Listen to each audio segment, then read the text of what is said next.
Today I have the great pleasure of getting a chance to talk to Todd Barton. Todd and I have kind of like circled the same suns for quite some time. And in fact, we continue to share a lot of interests. But Todd is also really into some kind of deep work, particularly with where I know him mostly from is his work with some of the more adventurous synth systems like the Buchla and the Hordijk systems. He is a teacher, he's a performer, he does a lot of different things. Rather than me talk about it, we'll talk to Todd himself. Hey, Todd, how are you doing this morning? Great, Darwin. Thank you so much for taking the time out of your schedule to have a chat. I really appreciate it.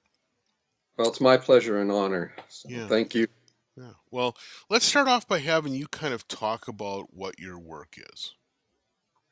I mostly these days I'm doing Skype tutorials to help people understand the mindset of Buchla synthesis, Hordijk synthesis, and Serge synthesis. My background is deeply rooted in both Buchla and Serge, and I'm just endlessly curious about sound, have been since a little whippersnapper. And so as I daily spend time exploring sound, I'd like to share that via YouTube or Instagram or, as I say, some Skype lessons with various people around the world. Right. How does it work to do Skype lessons? I've heard other people talk about it, but it seems like it would be kind of difficult, especially when you're working with a device that kind of exudes physicality as much as a Buchla system, right? How do you actually accomplish that? We both use the cameras on Skype, and so often we will just explore one module, and the client will have their camera trained on their module, and I'll have my camera trained on my module, and we'll actually patch in real time. That's one way of doing it. I Another see. way is to send them a patch ahead of time and have them explore it and basically, show me their homework. Right, right. It seems really intriguing, and it's yet another one of those scenarios where I think the internet opens up so many things. When I was growing up, it's like if you didn't have someone that was into synthesizers that lived in your town, Hmm. you might go a long time before you really understood anything about them at all. Now the ability to have access to someone like yourself to throw ideas against and to get inspired by that's pretty amazing. Now you've been doing some performances lately too, right? Yes, I was in Europe in October, the end of September and most of October, doing workshops. In Rome, I did a 2-day workshop on Buchla synthesizers and gave a concert there, and then also in Vienna and Berlin, but that was on Surge, random source Surge systems, Hmm. and just brief little talks. And then on the West Coast, Portland, Stockton, and Seattle was actually Portland, Seattle was my easel, sort of my go-to live performance. And then my very first Hordijk performance was at the University of Pacific Conservatory in Stockton, California, where a friend of mine and I co-teach with him via Skype an electronic music course, and he has a Hordijk system, and I had brought mine, and so that was a fun maiden voyage for live performance on the Hordijk. Yeah, boy, that seems like an adventurous run because every interaction I've had with, and frankly everybody else that uses them too, you tend to be drawn into the like chaotic behavior of a Hordijk system, but that also seems like that might be a bit of a high wire act in a live performance setting. Absolutely. I mean, it's you walk on stage and the train's already moving, and you just grab on and hold. Right, drive it where it's going to take you. Right. Yeah. So my motto for all my live improvisation is follow the sound. Right. Yeah, I that's good. Now, I'm curious because of the kind of systems you focus on. Again, they tend to be very classically oriented, but also very experimental. right? And your Mm. sound, while experimental, is also kind of embraces beauty in a kind of interesting and wonderful way. I'm Mm. wondering, what is your background, and what is both your musical background and your interaction with these systems that puts you in the place that you're at right now? What got you to be the artist that you are? um, that's a great question, and I mean, okay, we could spend hours, but the short story is I had a teacher in third grade, so when I was 8 years old, that a music teacher, and he took a bunch of us into a little room and said, "How, I'm going to teach you composition at the age of 8." And first thing we had to do was go to see a movie and remember the theme and then write it down. Hmm. And we said, "Mr. Pendleton, we can't write music." And he said, "Just draw it." So we came with these little graphic scores in the 50s. And I remember he put my graphic score on the chalkboard. And then he said, "Yeah, this is a short note. This is a long note. This has a tail. This note's stronger and this one's weaker." So we put a bar line there. And before I knew it, he put 5 stave lines on there and turned my little artwork into music. And so I've been visually and viscerally connected to music ever since. And thank him daily. Wow, that's an incredible story. What an inspirational thing to do. Yeah, he was amazing, especially for third grade and in a little suburb of the Bay Area. Right. So when did you first come in contact with electronic music instruments? The middle of the 1970s, up in Portland, I was by that point had been working at the Shakespeare Festival for about 5 years. My other life is that of a early musician. I played Baroque trumpet, recorder, shawm, lots of Renaissance and Baroque wind instruments. And I was performing in Portland, and I met this fellow who turns out he was an electronic musician and was starting to get into tunings and temperaments and was gravitating towards Renaissance and medieval music. And his name was Doug Leedy. And it turns out, he had already put in electronic music studios in Venezuela and UCLA, and was a good friend of Don's, Buchla's. And I remember I was staying with him for a long weekend, and on a Friday, he said he had a bunch of stuff to do, but he handed me an easel, a Buchla easel that Don had given him. So this was Uh-huh. like 1975. Okay. And I went upstairs into the little apartment and didn't come out for 3 days. Uh, and there was no manual, and there was headphones and a lot of sliders. And I just was fascinated. It was like what fascinated me, just backing up a bit with early music, were all the different timbres, from pure to really harsh timbres like a crumhorn or something like that. And also just the timbral shifts you can get with instruments like oboes and stringed instruments, because in those uh, early music performance, they weren't using a lot of vibrato, so the thing of most interest was how to subtly change the timbres. So what I found with the easel is, oh man, I can either subtly or dramatic change the timbres with these sliders. So that hooked me. And of course, I couldn't afford a music easel in 1975. I don't think very many people could. Um, and there weren't that many around. But then when I came back to Ashland, I started hearing about the Serge system and that it was the people's synth, and it didn't cost an arm and a leg. Um, so I saved up.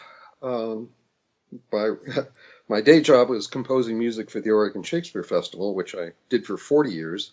But at this point, I'd been doing it for 5, 6 years, and I saved up money and contacted Serge, and he was in the Haight-Ashbury at the time, Hmm. and ordered a synthesizer, took out a little loan on my house, and had this beautiful 3-panel system that I got in 1979.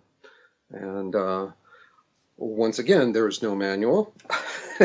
I did grab Alan Strange's book, but in retrospect, I realized he was talking about Buchla.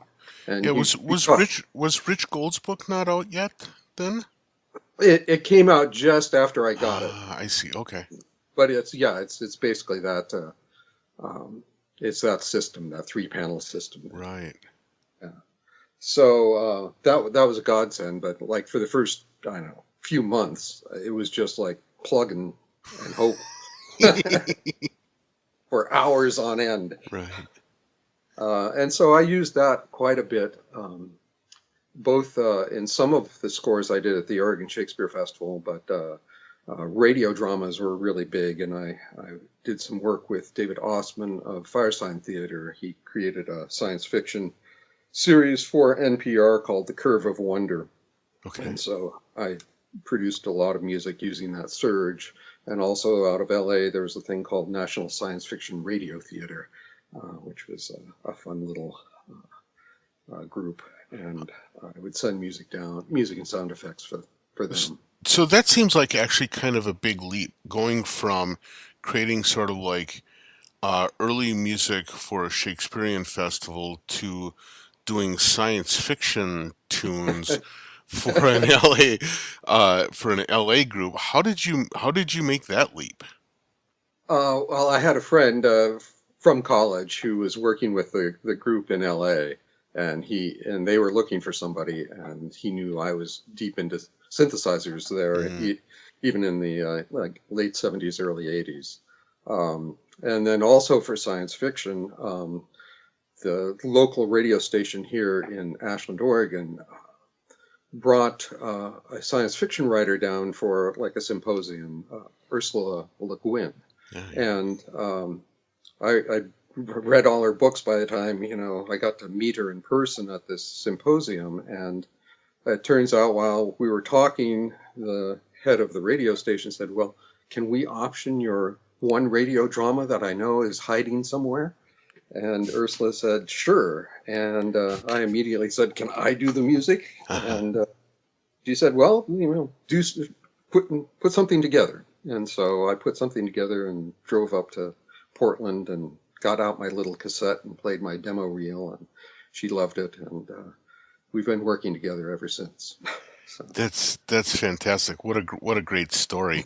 Well, and the other thing is, I would say that most people that are into electronic music would consider such a thing to be like the ultimate possible working experience, right?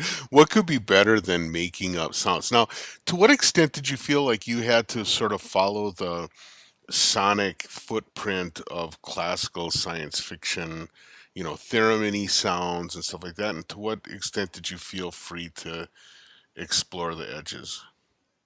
I felt completely free to explore the edges, and uh, w- uh, in National Science Fiction Theater, it was sort of a send up. So sometimes I would definitely use that for exactly the Mm, parody, right. but otherwise I was free to uh, create what I was learning about the sounds as I was learning the synthesizer. Boy, I've got like a million questions already, but I'm gonna kind of take them in the order I scratched them down here. You mentioned a little bit about the changing timbre as being an important, something that the transition from doing early music type work to synthesis kind of like was a entree for you, right? What other influences or what other ideas were you able to take from both composing and playing early music that were still viable and useful when you were working with early electronic music? Aha, that's a good question. Um, as John Cage said, such a good question, I'd hate to ruin it with an answer. Uh, Once again, the subtleties. It, for instance, in early music, often, with a violin or even a wind instrument, early music performance practice that I grew up with, vibrato was a ornament. It wasn't used continuously, as in opera or many forms of more modern music. So using vibrato to slowly change the timbre or the impulse of a sound in early music, of course, translated perfectly over into using LFOs and changing, sending LFOs to timbre or to amplitude or subtle pitch. Hmm. So there are things like that were definitely useful or translated without even thinking about it. Hmm. Now, one thing I don't know that much about early music.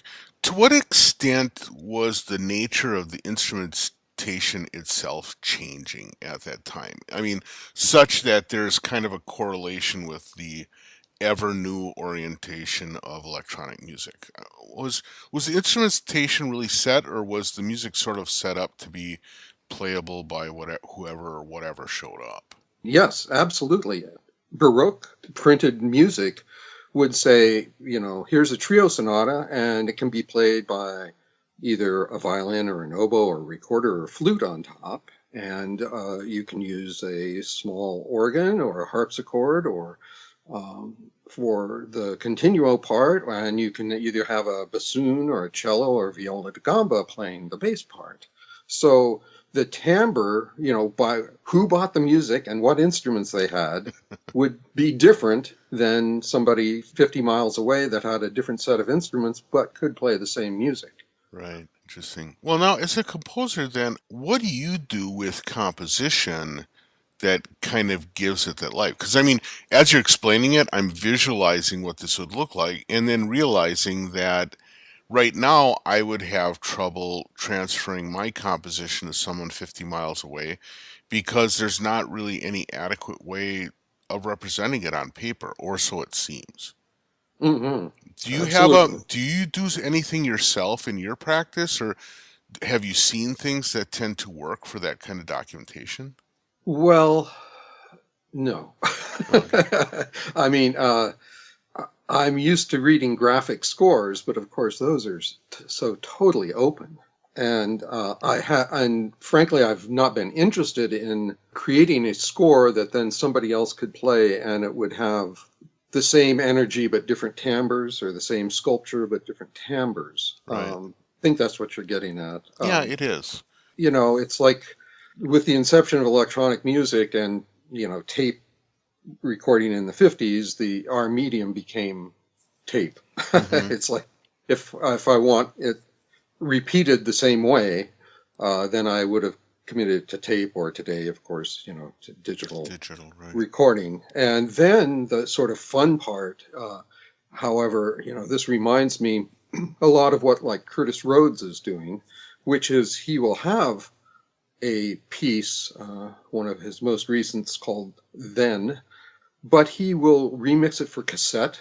In fact, I'm on a cassette with him. One side is him doing using analog sources, but digitally taking it all over the place with Then, and my side is the improvisation on the easel. Okay.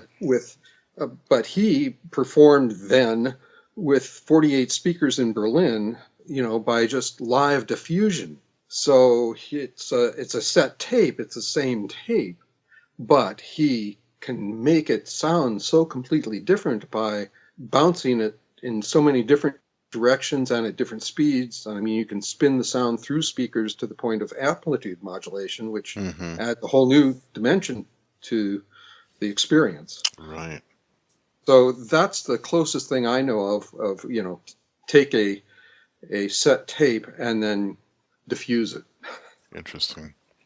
Very interesting. So, then talking about like the graphics score, I mean, it's interesting that you suggest that because my first reaction is like, oh well, it's too bad that we're going to be missing out on a lot of music in the future because it doesn't have any way of scoring. And then Mm, I stop and I think about something like Pauline Oliveris's almost like poetic scores, right? hmm And then it's like, well, how did we lose anything by moving in that direction? I mean, that stuff is beautiful. And so hmm maybe I need to just like let go of the kind of the tyranny of the written note or something. yeah, I'd recommend that. Okay. It took me a long time to give it up because, of course, I taught in universities, and I was deep into having my students read scores and learn scores, which I still think is a great idea and which I Hmm. love doing. Hmm. But with the 21st century, and it's a whole nother ball game. I mean, there's so much music being produced by and great music by people that don't quote read scores. Right. Uh, you know, and my kids my grandkids are, you know, playing with these snap circuits and building strange little electric sound machines Yeah. and exploring those. So, Yeah, I hear you. I mean, the future of what music making devices even look like is kind of interesting to imagine. So now you mentioned a couple of different systems that you work with. You've got this background with both Buchla and Serge. You mentioned the Easels being kind of a go-to performance synth, but that you also did some stuff using the random source version of the Serge devices. I know, the Hordijk thing. You've been, he even points to your work as being kind of like an inspiration both to him and hopefully to his customers. And also, you have kind of some background with the Haken Continuum, right? oh yes, yeah, I do. So you have kind of like gotten all the way around the block with all of this stuff. Of it all, if you were like put in the corner and not let out until you revealed, what would you say is your favorite thing? Oh man, that's always a hard one. Sorry, man. Well, it changes, of course. This week, Right. if I was on a desert island and just got one, it would probably be the Hordijk. Uh-huh. But that's, I hear myself saying that and go, yeah, but wait, no, Right. I want my Buchla and I want my Serge. Uh, so, Sure. so, So in addition to all these instruments, though, I mean, the one thing that is a truism about electronic music studios is that there's no such thing as a one box wonder, unless you're working out of in the box in a computer. But there's a lot of peripheral stuff that needs to be part of an electronic music studio. So, for example, in your case, what do you use to record your work? I just go straight into my computer, usually through Ableton or Logic. Okay. Do you use a lot of outboard gear, or is it mostly in the box for studio work? It's mostly it's in the box, as in the computer in the Right. software. Now, is it different when you do performances? Like you say, you go and you do performances on the easel. It's a Hmm. beautiful box, but it's also sort of it needs some peripheral items, you know. And um, what do you use in a performance situation? for the most recent performances, and they sort of change up by what I'm working on and exploring. But most recently, I used the iProgram card. Uh huh. So on the easel, so I had like 30 different presets, or what Alan Strange and Don Buchla called them as performance definitions or instruments. Okay. So that it's more than just a preset. It's something that then you then work and sculpt in real time. But Right. that gave me a huge variety. And then the only other two outboard uh, pieces of gear I ever use is a looper, and it's like the RC3 or something. It's only does one loop. It's a Yeah. Boss, Real really simple. simple. Yeah. And then the Eventide H9, and I use that sparingly. Uh huh. Uh, Compositionally, it's something that's sort of fun to bring in near the end. Sure. Well, because it sonically it can kind of take over the landscape if you let it. But Right. Yeah. So I use the looper so that I can, I have to think ahead. I always like uh, sparse gestures that have silence and breath between hmm, them. I think yeah. that's probably because I come from a wind instrument background. I try to find a way my electronics can breathe. Yeah. Yeah. And So it's very, one technique is to start off with just a sound that then has a lot of ma or space around it, and then another one. And so I might do sounds like that for 2 minutes or something, and then find out that that was looped. And so I have all this space now that I can then fill in on Mhm. successive loops and build that way. So what do you do to sort of like avoid the, you know, a lot of times when you see looped performances, what you end up seeing is sort of this concept where it's like, oh, I'm going to build up a loop. Now I'm going to shut it down and I'm going to start up and build up a loop again. And it ends Uh, up being kind of a one note performance arc. yep. What do you do to kind of avoid that problem? No rhythm for Oh, starters. yeah.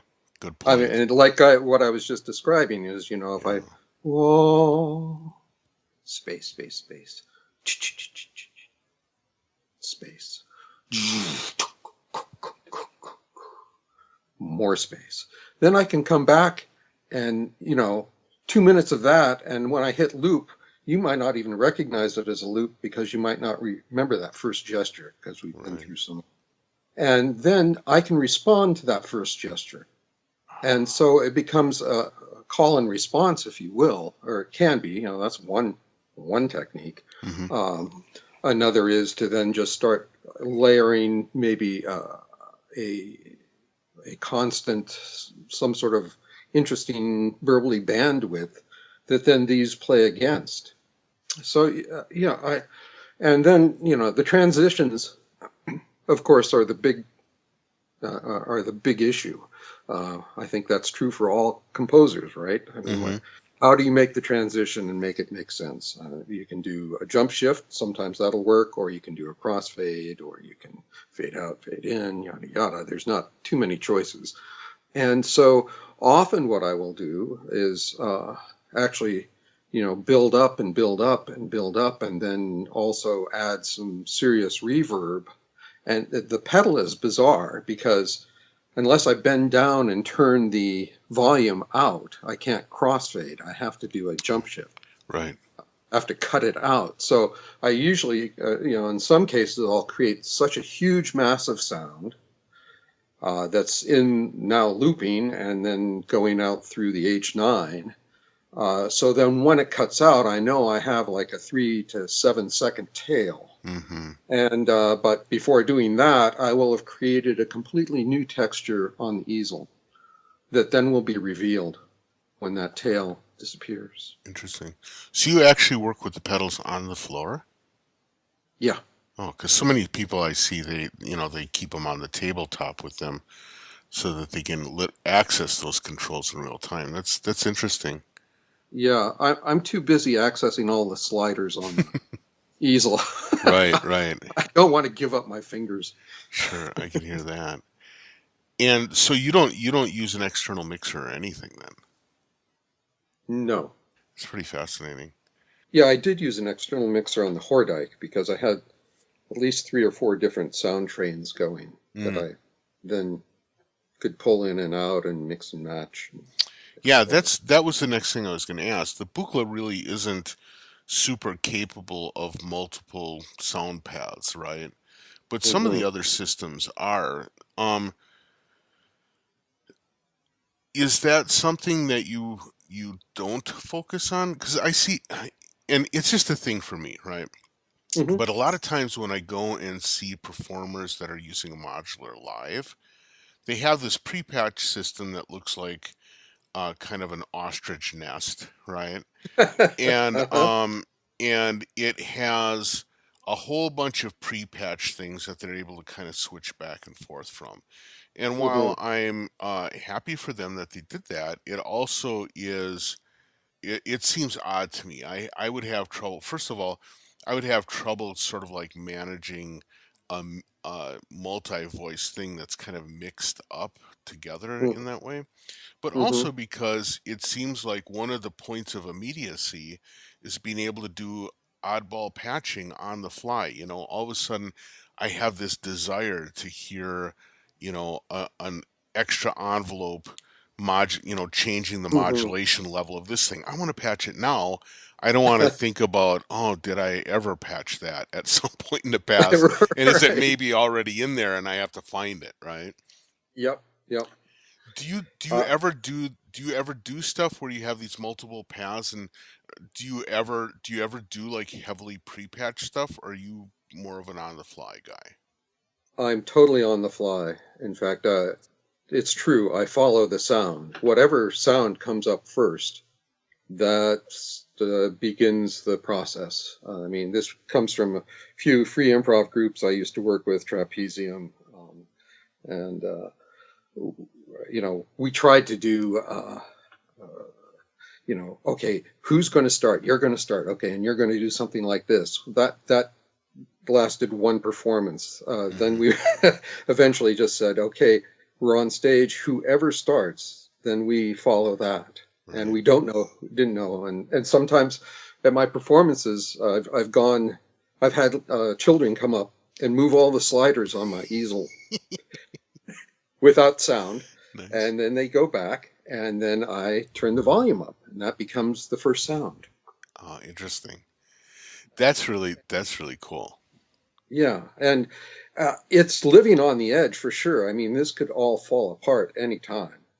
Actually, with my last, my performances in Europe and here on the West Coast, I even upped the ante more by my last patch was always a feedback patch, Mm, which you never know. I mean, right. they watch me turning this knob and nothing's happening until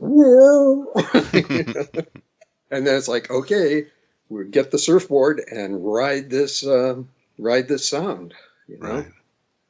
Right.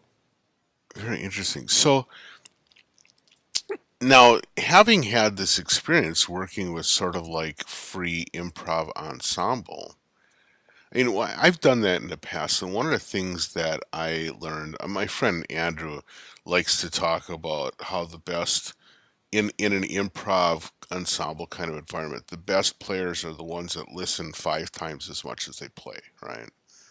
Yes, And absolutely. you learn a lot about it, but it seems like that in combination with your, what you described as your nature as a wind player of wanting to hear a place for breaths. Mm, It seems like one of your kind of like points of mindfulness is the space and not the notes or not even the sound, right? absolutely, absolutely, and that that comes not only from being a wind player, but for the last 30 years I've played the Japanese bamboo flute, the shakuhachi, Mm, which is devoted to silence. right, I mean, when you study shakuhachi, you study the space between. You could play. I could go in and play for the master, and he would say, "Yeah, you got all the notes right, but the ma was totally wrong. The space." very interesting. So now one of the other things that space though provides is the opportunity for rhythm, right? Hmm. And because rhythm is just sort of like a kind of uniform use of space in between the notes, I guess. I guess that's a way to think of it. Hmm. How do you approach rhythm? Because when I listen to some of your music, your website actually has a really nice collection of things to listen to that I really enjoyed. Um, Hmm. it's interesting because what I don't hear is something where the rhythm is developed by spaces and events, but it tends to be more of phrases and almost like a wave, or like a tidal action. I'm just Hmm. wondering what it is that, when you're developing when you're developing a composition, what is it that for you generates this rhythmic movement?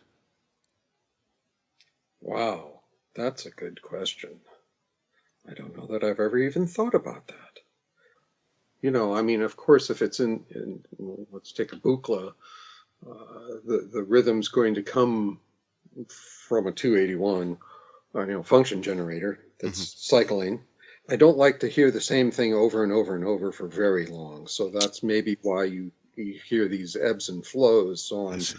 I'm finding subtle ways to change the articulation, the attack decay on something that's already cycling so that it has more of a organic feel to it. I Right. mean, this comes back to um, you know, Baroque music, you never play eighth notes straight, just like in jazz. You never play da da da da da da da. It's da da da da da da da da da da. True in Baroque music as well as jazz. So I guess I'm always hadn't thought about it, but I'm unconsciously influenced by both those streams of my past lives. Sure.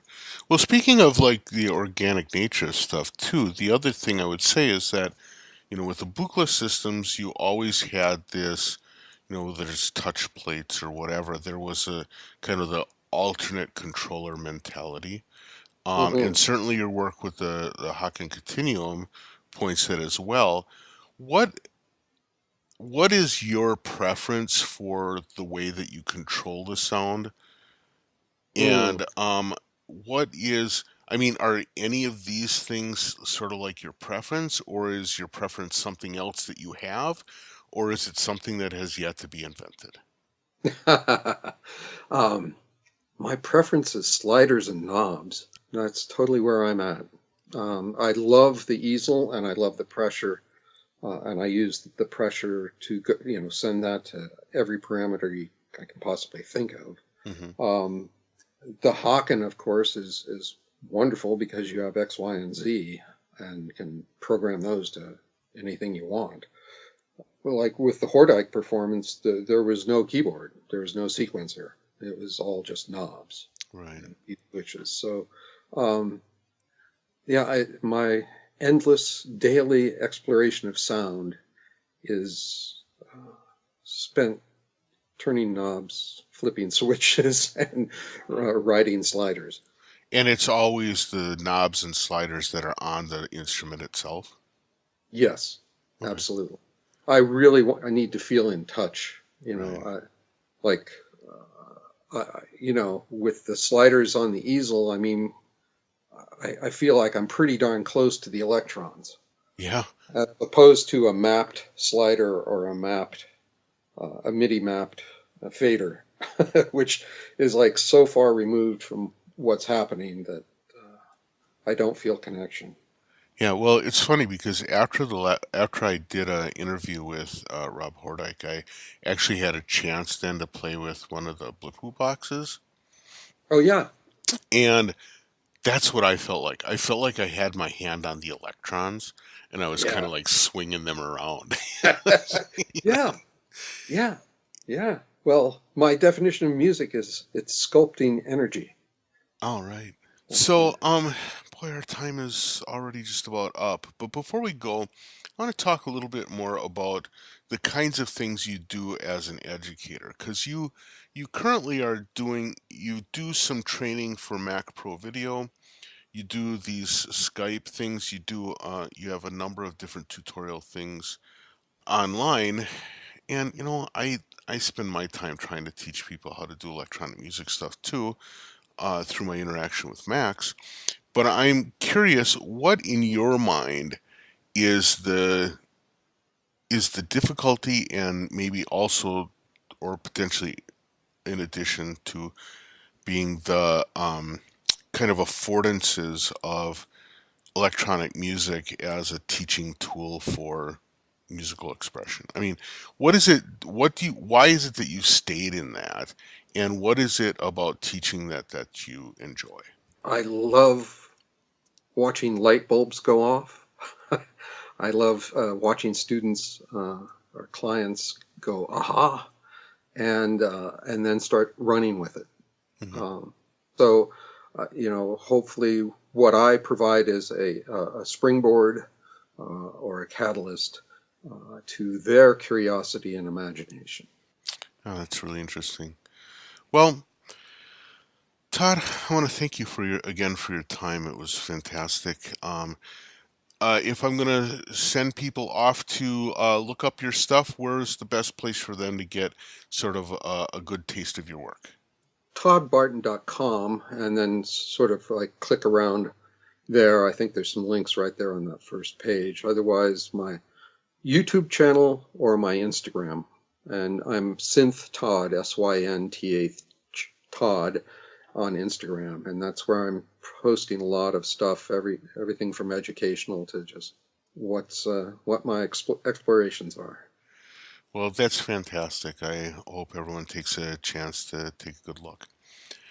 So with that, I am going to let you have the rest of your day. Thank you so much, Todd, for your time. I really appreciate it.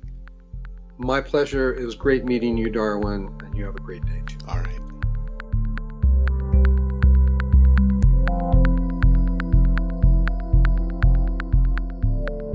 Well, many thanks to Todd for that great chat. Guy's amazing. What a background from early music to extreme modernist. It's a pretty fun ride. I want to thank you all for listening again this week and continuing to listen. It's just really great to have a nice audience that is enjoying the work that I'm doing. It was really great to meet a bunch of you at the NAMM show.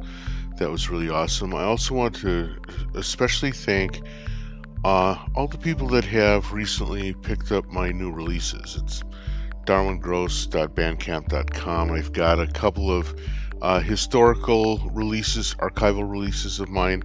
I'm working on actually a brand new set of compositions that hopefully will be out early spring. Thank you so much for listening, and I will catch you again next week. Bye.